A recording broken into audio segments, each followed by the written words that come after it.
Line graph में आपको सिर्फ एक क्लोजिंग प्राइस मिलती है, उसके हिसाब से ही डाटा पॉइंट्स यहाँ पे एक लाइन खींचते हुए जाते हैं। आपने जो भी पार्टिकुलर टाइम फ्रेम यहाँ पे सेलेक्ट किया उसके हिसाब से क्लोजिंग प्राइस बन जाती है और उसके हिसाब से वो लाइन आगे एक्सटेंड होती जाती है। बट कैंडलस्टिक चार्ट में आपको open, close, high and low, ये चार प्राइसेस मिलती है जो कि इंपॉर्टेंट होती है और इनकी सहायता से आप डीप एनालिसिस कर सकते हैं, आप अच्छा वॉल्यूम देख सकते हैं।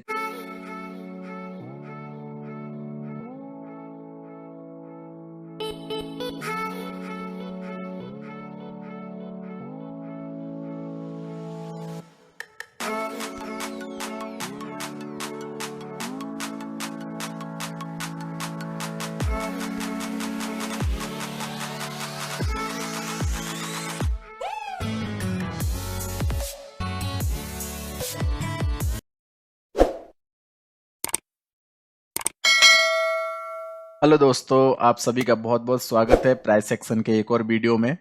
लाइन ग्राफ और कैंडलस्टिक चार्ट, इन दोनों में से कौन सा चार्ट हम यूज करें इंट्राडे ट्रेडिंग के लिए और स्विंग ट्रेडिंग के लिए, तो थोड़ा सा डिस्कस हम डिटेल्स में कर लेते हैं।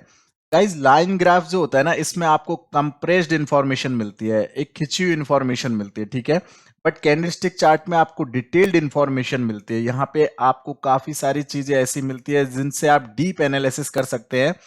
लाइन ग्राफ में आपको सिर्फ एक क्लोजिंग प्राइस मिलती है, उसके हिसाब से ही डाटा पॉइंट्स यहाँ पे एक लाइन खींचते हुए जाते हैं। आपने जो भी पार्टिकुलर टाइम फ्रेम यहाँ पे सेलेक्ट किया उसके हिसाब से क्लोजिंग प्राइस बन जाती है और उसके हिसाब से वो लाइन आगे एक्सटेंड होती जाती है। बट कैंडलस्टिक चार्ट में आपको open, close, high and low, ये चार प्राइसेस मिलती है जो कि इंपॉर्टेंट होती है और इनकी सहायता से आप डीप एनालिसिस कर सकते हैं, आप अच्छा वॉल्यूम देख सकते हैं, सेंटीमेंट्स को जज कर सकते हैं। Line graph ideal for journal overview, अगर आपको एक ओवरऑल ओवरव्यू जानना है तो आप लाइन ग्राफ को चेक कर सकते हैं। लेकिन अगर आपको डीप डाइव एनालिटिक्स करना है या आपको एक अच्छी एनालिसिस करना है तो कैंडलस्टिक चार्ट को जानना बहुत जरूरी है। और अगर आप ट्रेडिंग करते हैं, जैसे इंट्राडे ट्रेडिंग करते हैं, बीटीएसटी ट्रेडिंग करते हैं, वीकली ट्रेडिंग करते हैं, तो आपको कैंडलस्टिक चार्ट ही यूज करना चाहिए। बट आप लाइन चार्ट को एक ओवरऑल व्यू के लिए चेक कर सकते हैं, ठीक है।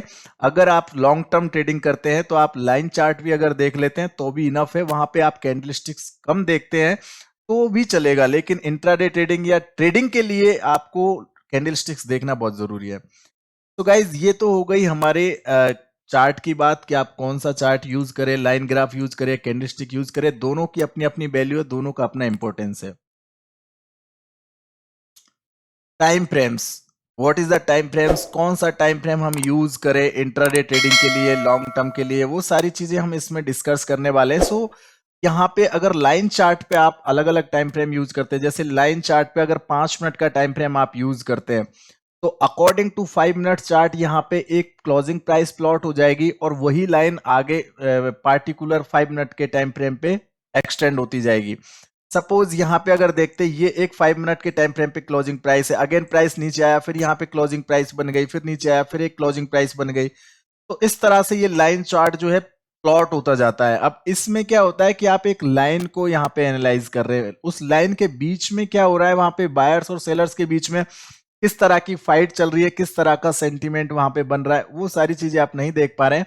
यहाँ पे कहीं ना कहीं आप एक जनरल या मेजर सपोर्ट या रेजिस्टेंस के पास में ही थोड़ा आपको यहाँ पे क्लियरिटी हो रहा है कि भाई कहीं ना कहीं प्राइस इस रेजिस्टेंस को फेस कर सकती है। जैसे ये प्रीवियस रेजिस्टेंस था, तो इस रेजिस्टेंस के पास जब प्राइस गई तो यहाँ पे जाके आपको थोड़ा क्लियर देखने को मिल रहा है, ओवरऑल ओवरव्यू देखने को मिल रहा है। बट इसके बीच में यहाँ पे क्या हुआ, ये सारी चीजें आपको लाइन चार्ट में क्लियरिटी नहीं हो रही है। तो guys, on a line graph the closing price of your chosen time frame are connected. जो भी आप टाइम फ्रेम सेलेक्ट करते हैं, जो भी आप टाइम फ्रेम चूज करते हैं, उसके हिसाब से यहाँ पे लाइन कनेक्ट होती जाती है। To visualise and analyse stock chart we need to put the data points into a time frame.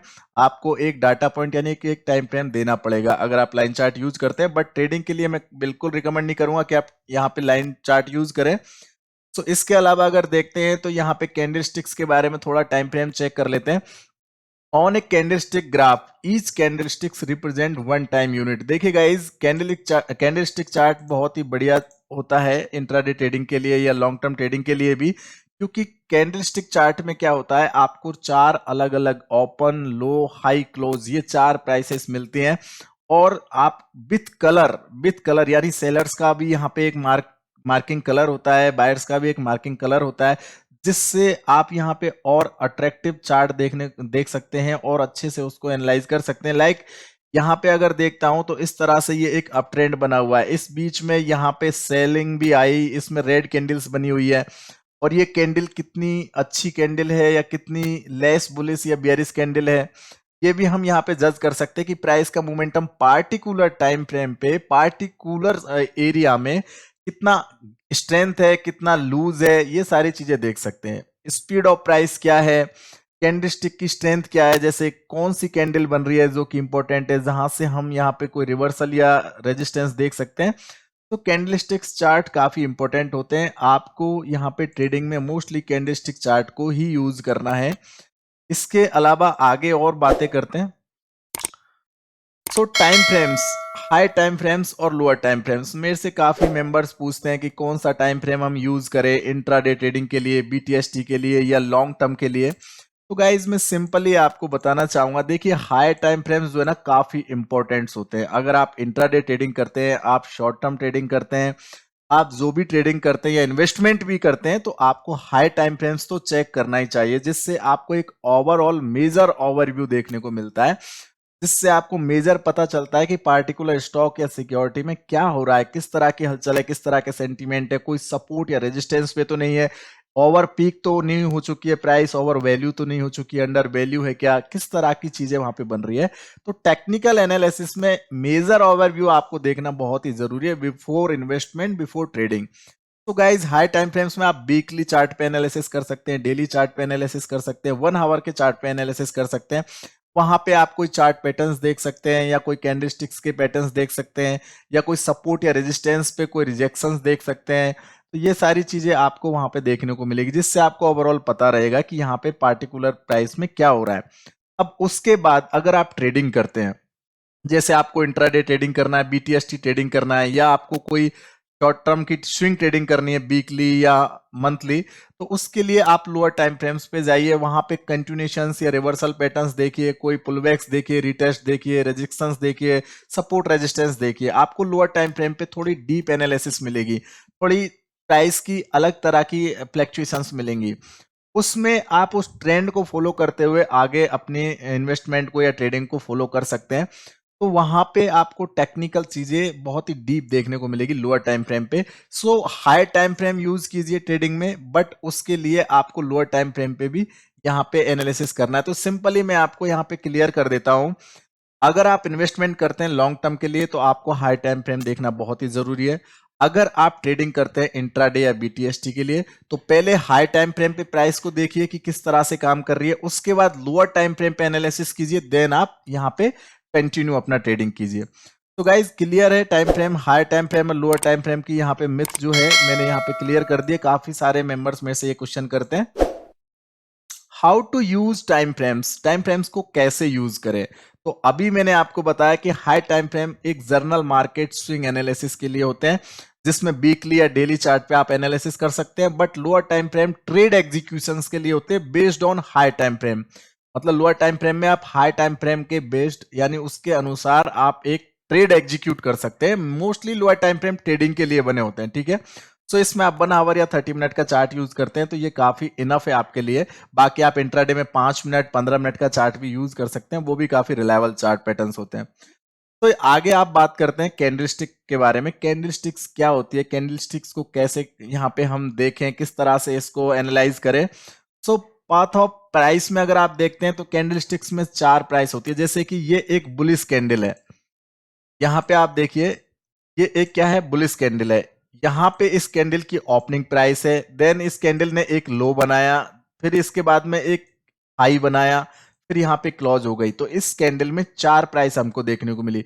But overall इस कैंडल को अगर देखते हैं तो ये एक 60% बुलिश कैंडल है, not 100%, this is a 60% bullish candle, because 20% की इसमें शैडो बनी हुई है अपर साइड में एंड डाउन साइड में।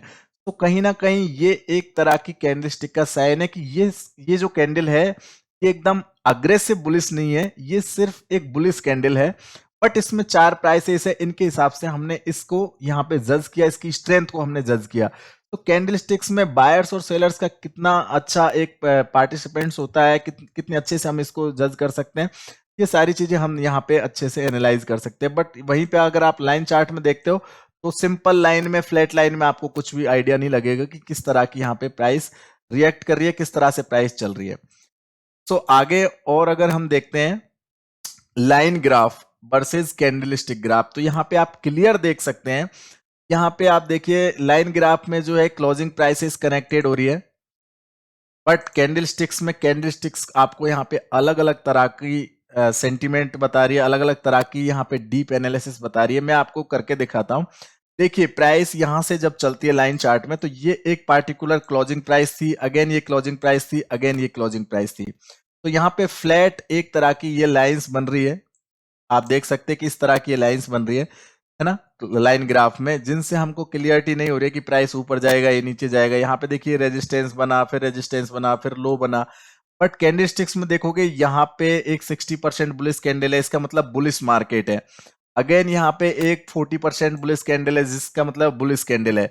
यहाँ पे एक बियरिश कैंडल बनी जो कि ऑलमोस्ट 50% बियरिश कैंडल है, बट प्रीवियस सपोर्ट के नीचे नहीं है। यहाँ पे अगर देखते हैं तो ये क्लोजिंग प्राइस इसके नीचे आया, बट यहाँ पे क्लियरिटी नहीं थी, लेकिन फिर से यहाँ पे बुलिश कैंडल बन गई। अब यहाँ से लाइन चार्ट में ऊपर गया प्राइस, बट बुलिश कैंडल बन गई, इसका मतलब है कि यहाँ पे प्राइस ऊपर जा सकती है, बिकॉज ये मोर देन 80% बुलिश कैंडल है। तो नेक्स्ट डे हमको फिर से एक बुलिश मार्केट देखने को मिला। तो ट्रेडिंग के लिए ये सारी चीजें बहुत ही इंपॉर्टेंट है। ट्रेडिंग में आप कैंडलस्टिक्स को अलग अलग तरीके से यहाँ पे एनालाइज कर सकते हो। इसके और भी डीप एनालिसिस है कैंडलस्टिक्स की, मैं इस वीडियो में आपको एक मेजर व्यू बता रहा हूँ, ओवरऑल जो कैंडलस्टिक और लाइन ग्राफ का यहाँ पे डिफरेंस होता है, ठीक है। आगे हम बात करते हैं बुलिश एंड बियरिश स्ट्रेंथ। देखिए कैंडलस्टिक्स की स्ट्रेंथ हमको अगर जानना है तो उसके लिए आप यहाँ पे कैंडलस्टिक्स को समझिए थोड़ा सा। मैं काफी वीडियोस में यहाँ पे बता चुका हूँ कि नेचुरल जो इंडिसाइसिव कैंडल होती है उसको हम डॉजी बोलते हैं, जिसमें लॉन्ग लेग्ड होती है। देखिए इसकी टेल भी लॉन्ग है और इसकी लेग भी लॉन्ग है। तो लॉन्ग लेग्ड अगर कोई कैंडल है उसको बोलेंगे डॉजी कैंडल, जो कि इनडिसाइसिव, इनडिसीजन होती है, जहां पे कोई डिसीजन क्लियर नहीं होता है। वहीं पे अगर देखते हैं तो ये कैंडल है जिसको हम मारूबुजू कैंडल बोलते हैं, जो कि 100% बुलिश कैंडल है। इसी तरह से यहाँ पे 100% बियरिश कैंडल है। यहाँ पे mostly very bullish candle, very bearish candle, मतलब यहाँ पे सबसे ज्यादा सेलिंग और बाइंग हुई है इन कैंडल्स के अंदर। सो सेलर्स अगर सबसे ज्यादा है, बिल्कुल प्योर सेलर्स है, तो वहां पे बेरी बुलिश यानी 100% मारूबुजू कैंडल बन जाएगी। अगर बायर्स बहुत ज्यादा है तो यहाँ पे मारूबुजू बुलिश कैंडल बन जाएगी।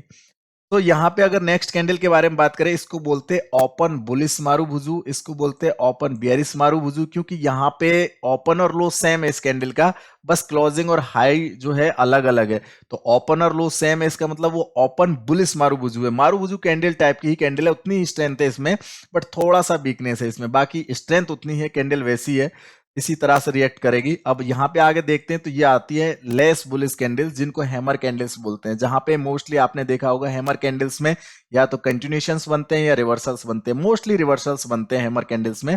कोई टॉप पे बनता है हैंगिंग मैन तो रिवर्सल हो गया, शूटिंग स्टार बनता है रिवर्सल हो गया, बॉटम में हैमर बन गया या इन्वर्टेड हैमर बन गया, वो रिवर्सल्स हो गए। तो कैंडलस्टिक्स पैटर्न्स अगर आप देखते हैं तो इनमें हैमर कैंडल्स काफी ज्यादा इंपॉर्टेंट है, मुझे बहुत ज्यादा चार्ट पे देखने को मिलते हैं, मैंने काफी एक्सपीरियंस किया इनको। इसके अलावा अगर देखते हैं एक और कैंडल है जिसका नाम है स्मॉल टेल्ड डॉजी कैंडल। इसमें स्मॉल टेल है, स्मॉल लेग है। ये कैंडल जो है ना एक तरह की डॉजी कैंडल है, लेकिन इसमें कहीं ना कहीं टेल और लेग छोटी है, इसमें थोड़ी बॉडी है, इसका 20% बॉडी है, बट ये एक लेस बुलिश या नेचुरल जोन में ही जाती है कैंडल, बट ये एक इंडिसाइसिव कैंडल्स भी हो सकती है। तो आपको यहाँ पे ओवरऑल पता चल गया होगा कि किस तरह की कैंडल्स बनती हैं, इनकी कंक्लूजन क्या है। अगर आपको और डीप में इनको सीखना है तो आप मेरा कैंडलस्टिक वाला कोर्स ज्वाइन कर सकते हो, उसमें आपको ये सारी चीजें डीप में मिल जाएगी, या फिर आप और भी मेरे वीडियोज है उनको जाके वॉच कर सकते हैं। तो अगर यहाँ पे नेक्स्ट अपग्रेड करते हैं हम ट्रेंड स्ट्रक्चर को, तो if you really like this video, help us to grow. Thank you so much guys. You can like my video, share my video and subscribe my channel, and also press bell icon as well. Thank you so much guys. अगर आपको ये chapter अच्छे लगे हो तो आप मुझे जरूर से कमेंट करके बताना, ठीक है, और लाइक और शेयर और सब्सक्राइब जरूर करना चैनल को।